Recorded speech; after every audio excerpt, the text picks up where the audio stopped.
إن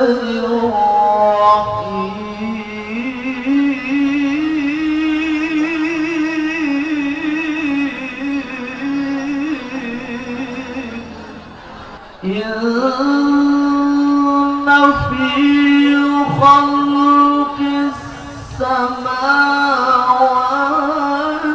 والأرض واختلاف الليل والنهار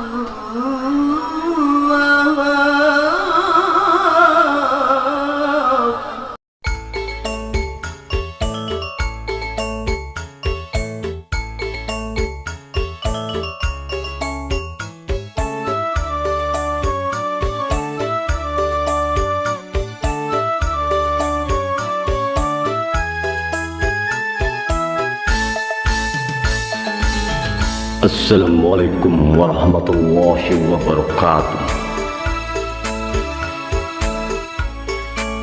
Kali ini kita akan membahas tentang sejarah asal-usul Desa Keciuan, Kecamatan Susukan, Kabupaten Cirebon. Semoga dengan sejarah ini kita sebagai anak cucunya senantiasa selalu mendoakan para kegede-kegede Cirebon.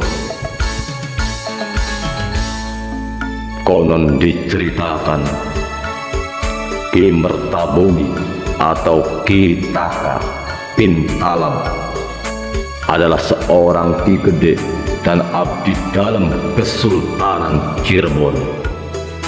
Pada suatu hari ketika Kanjeng Sunan Gunung Jati sedang mengadakan kenduri dalam rangka syukuran hajat walimah, ternyata persediaan air untuk keperluan kenduri tersebut kurang. Maka oleh Kanjeng Sinuhun, Ki Taka diperintahkan untuk mencari air. Namun aneh, Ki Taka berangkat hanya membawa keranjang wadah rumput, tidak membawa ember untuk wadah airnya. Keranjang yang sudah diisi air itu dibawanya ke keraton. Orang-orang yang melihatnya geleng-geleng kepala, tanda kagum. Kok bisa air diwadahi keranjang, bahkan sampai penuh atau luber, bahasa Cirebon. Melihat kejadian itu, Kanjeng Sinuhun tersenyum, juga sambil menggeleng-gelengkan kepala. Sejak itu Ki Taka dijuluki Ki Luber, karena Ki Mertabumi dapat membawa air diwadahi keranjang yang berlubang sampai luber. Luber juga ilmunya. Kanjeng Sinuhun membatin. Seusai kenduri, Kanjeng Sunan Jati Purba memerintahkan kepada para ki gede untuk membuka hutan di wilayah cakrahannya masing-masing. Wilayah cakrahan Ki Luber adalah dari ujung sebelah barat berbatasan dengan wilayah Indramayu. Ki Luber adalah seorang sakti mandraguna, terpelihara jiwanya. Kepribadiannya sangat terpuji, lemah lembut, berbudi luhur, rendah hati, dan murah hati terhadap sesama. Ketika ia membuka hutan, tidak bersusah payah menebang pohon-pohon. Atas ridho Allah Subhanahu wa Ta'ala, dengan ilmu yang dimiliki, hanya dengan tudang-tuding saja pepohonan di hutan itu roboh rata dengan tanah. Kemudian dijadikanlah pedukuhan untuk tempat tinggal Ki Luber dan keluarganya. Karena Kitaka seorang yang berjiwa yang luhur dan terpuji, maka Kitaka dijuluki Ki Kejiwantaka, dan pedukuhan yang dibangunnya dinamakan Pedukuhan Kejiwan, dan sekarang menjadi Desa Kejiwan dalam wilayah Kecamatan Susukan. Sejak saat itu, Ki Luber atau Kitaka disebut orang Ki Gede Kejiwantaka. Pada setiap kesempatan ia selalu mengajarkan ilmu agama Islam. Lama-kelamaan banyak santrinya. Kemudian dibangun sebuah pesantren dan sumur untuk mandi, minum, dan berwudu para santrinya dan masyarakat sekitarnya. Sumur itu diberi nama Sumur Kejiwantaka. Sumur itu sampai sekarang masih ada dan banyak dikunjungi masyarakat, baik masyarakat setempat maupun dari luar daerah untuk mandi dan minum. Mereka senantiasa mengharapkan karomahnya. Konon katanya, setelah mandi dan minum air sumur itu, maka tenaganya menjadi kuat. Wallahu a'lam. Suatu waktu, Kanjeng Sunan Gunung Jati bersama para petinggi keraton berkunjung ke daerah-daerah dengan mengendarai pedati atau biasa disebut glebeg, dan membawa perbekalan secukupnya. Tidak lupa membawa serta Ki Mertabumi. Setiap daerah yang dikunjungi selalu saja para sesepuhnya mempersembahkan kepada Kanjeng Sinuhun barang-barang hasil bumi, antara lain padi, jagung, walu, ketimun, kacang tanah, dan lain sebagainya sebagai buah tangan.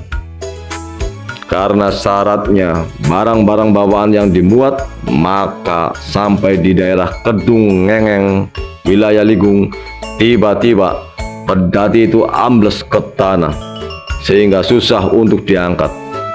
Maka Kanjeng Sinuhun memerintahkan para petinggi keraton untuk mengadakan sayembara.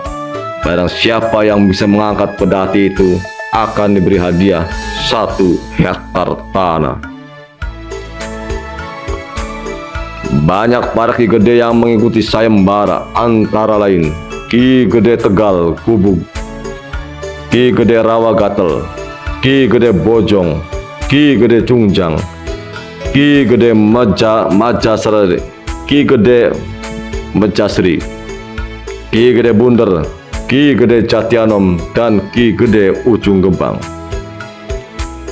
Namun tidak ada yang kuat mengangkat pedati itu, walaupun dengan menggunakan kerbau piaraan masing-masing.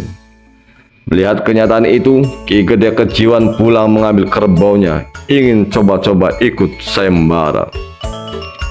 Setelah kembali dengan membawa seekor kerbau, para Ki Gede mentertawakan sambil mengejek, karena yang mereka lihat adalah seekor kerbau yang kecil.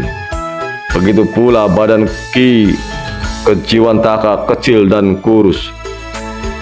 Menurut mereka tidak mungkin bisa mengangkat pedati yang sangat berat itu. Pelaksanaan sayembara dihentikan karena waktu sudah mulai malam. Para Ki Gede tertidur pulas karena kelelahan.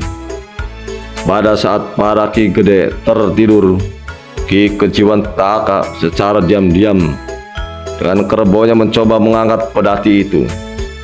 Kerbaunya yang menarik, dan Ki Kejiwantaka dengan kesaktiannya mengangkat pedati itu hanya dengan ibu jari sebelah kakinya saja.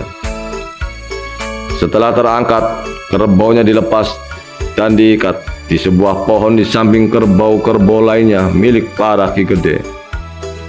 Kemudian Ki Kejiwantaka tidur pula di samping para Ki Gede. Gusti Kanjeng Sinuhun tahu, dan pada saat Ki Gede Kejiwantaka tertidur, oleh Kanjeng Sinuhun diberi ciri atau tanda dengan melilitkan benting atau sabuk dari kain warna hitam di perut Ki Kejiwantaka dan leher kerbaunya. Pada keesokan harinya, para Ki Gede kebingungan karena melihat pedati itu sudah terangkat. Setelah ditanyakan oleh petinggi keraton siapa yang telah mengangkat pedati itu, mereka tidak ada yang mengaku. Kemudian Kanjeng Sinuhun menyatakan bahwa barang siapa di antara para Ki Gede yang perutnya ada tanda benting warna hitam dan juga di leher kerbaunya, maka ialah yang telah berhasil mengangkat pedati itu.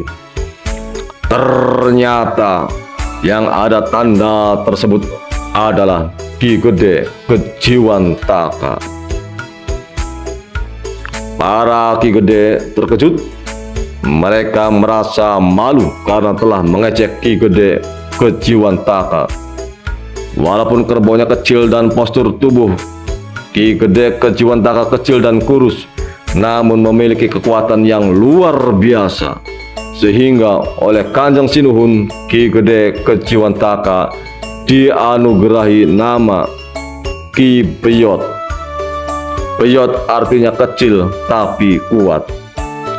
Kemudian hadiah yang dijanjikan yaitu tanah seluas 1 hektar di daerah Kerdung Ngengeng diserahkan kepada Ki Beyot. Perjalanan kunjungan ke daerah-daerah dilanjutkan dengan menggunakan pedati yang ditarik oleh kerbaunya Ki Beyot hingga sampai di desa Krangkeng wilayah Indramayu.